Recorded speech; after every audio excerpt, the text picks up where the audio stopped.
Hey there, my name is E.W. Buckley. I'm an artist who makes music for video games, VR, the opera stage, and I also write and release my own electronic music, and I'm also an Ableton certified trainer. Welcome back to my YouTube channel. Today I want to talk about expressive drums, and particularly making electronic drums sound as expressive and lively as real acoustic drums. But here's the thing, I don't actually want to use this same type of tools available to an acoustic drummer because I'm not trying to mimic an acoustic drummer with these sounds.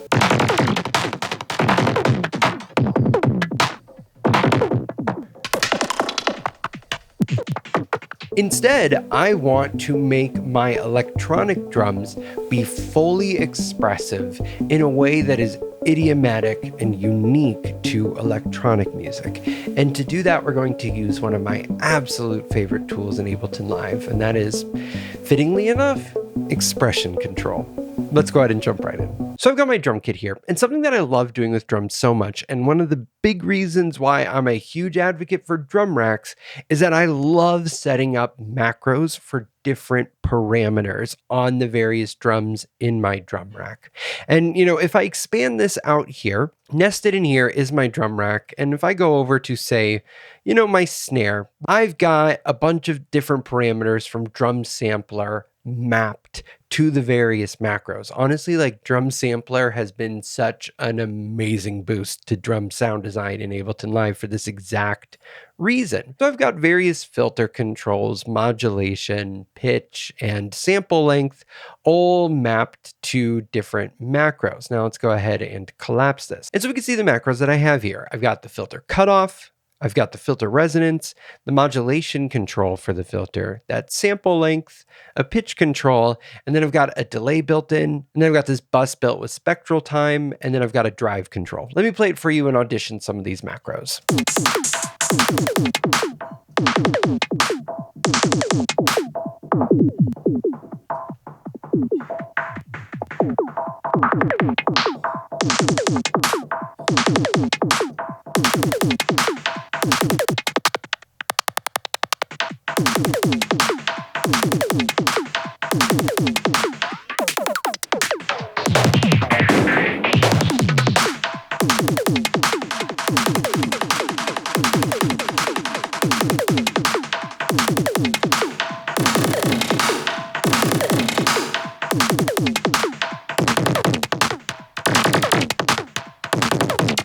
And so there's a lot of cool different sonic textures and ranges, honestly available with each individual macro, but you can imagine that as you play with those different combinations, you get lots of different sonic worlds. And the cool thing then about setting up macros, of course, is that you can then create variations with different snapshots. So let me just click through some of the snapshots that I have here.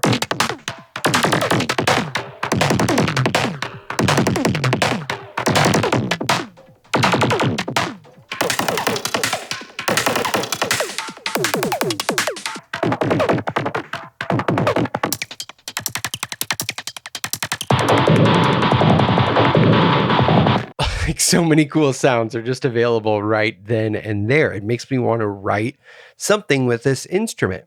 So something that's really fun then is modulating these macros. And I love doing that with expression control. So right now I have all 5 tabs of expression control set to random modulation source. And each of them then are modulating a different parameter on the parent rack. There's the filter modulation, the sample length, and then the 3 effects for the drums that are all being modulated. And instead of remote, where it just controls it without you being able to actually control it, I have it set up to modulate. So it's just modulating relative the position that you have set up. So now I'm going to click through the variations while this is modulating them.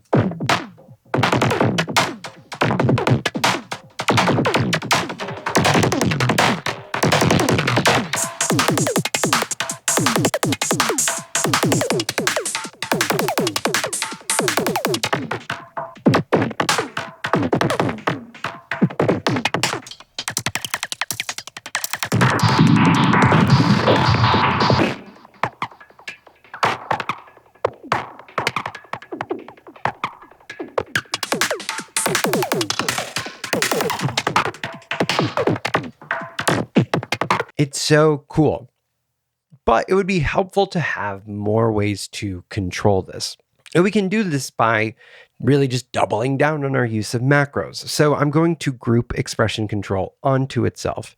And let's go ahead and set up some macros to allow us to more fine-tune control all of this. So the first thing that I'm going to do then is I'm going to assign the source to macro 1. And I'm going to do that for all 5. So now I can just use the macro to actually change the source that's being used. So let's actually change it to velocity. And let's go ahead and duplicate this clip then. I'm going to open it up and highlight all the notes and then actually just randomize the velocity here. And let me go ahead and have this expanded as well so that we can see it. And every time I hit randomize, the sound is going to change because now we're modulating based off of the randomization of the velocity.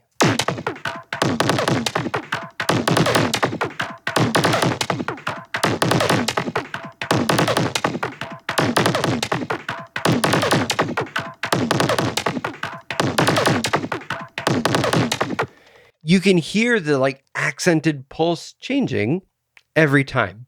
So this is a super great way to control this. So we can call this mod source. And then I'm going to do the same for this output range. I'm going to go ahead and map everybody to it. Again, now that allows us even more range of expression. Now let's get even more granular with our control here. So I'm going to map the min and the max then to each. And I just find it very helpful to be able to just control all of these at once. And then we can minimize the number of macros that we have here because this really is just what we need. Now, the cool thing is the max control actually also ends up acting like a wet dry.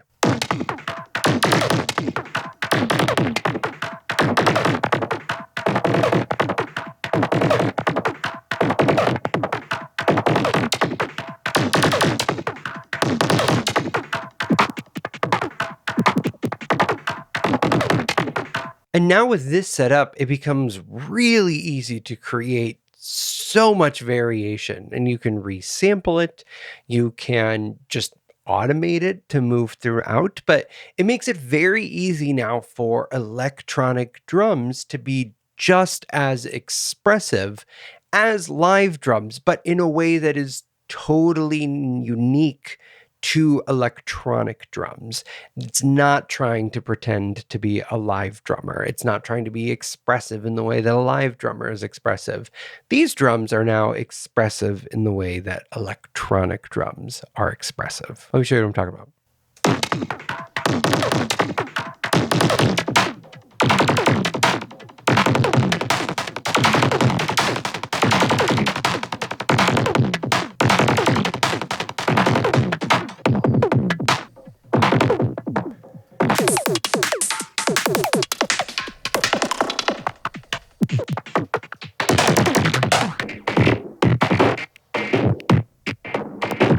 That's all I have for you today.